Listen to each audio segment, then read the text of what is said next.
अनेकदा petrol pump हा जमिनीवर बघितला असेल, कुठं घाटात बघितला असेल, परंतु पाण्यातील सीएनजी पंप मी आज तुम्हाला दाखवणार आहे।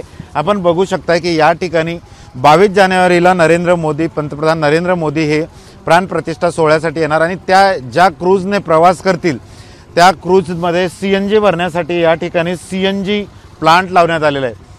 पाण्यामध्ये हा सीएनजी प्लांट लावण्यात आलेला आहे। या ठिकाणी 2 सीएनजी प्लांटचे डिस्पेन्सर ठेवण्यात आलेले आहेत आणि हे डिस्पेन्सर मोदीजी ज्या क्रूजमध्ये प्रवास करतील त्या क्रूजला सीएनजी गॅस पुरवण्यासाठी हे क्रूज या ठिकाणी येईल आणि या ठिकाणी सीएनजी गॅस भरून मोदीजी मग त्या क्रूजमध्ये प्रवास करणार आहे।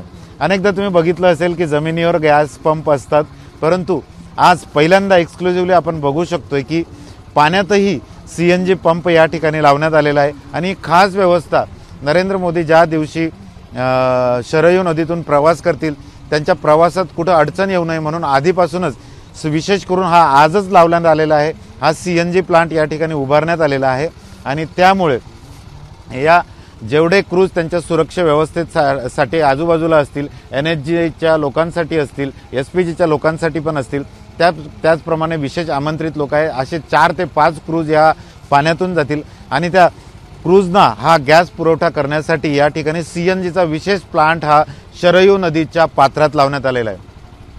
कॅमेरामन शांताराम तायडेसह doctor Sanjay Mahajan, ABP Majha, Ayodhya. ABP माझा, उघडा डोळे बघा नीट।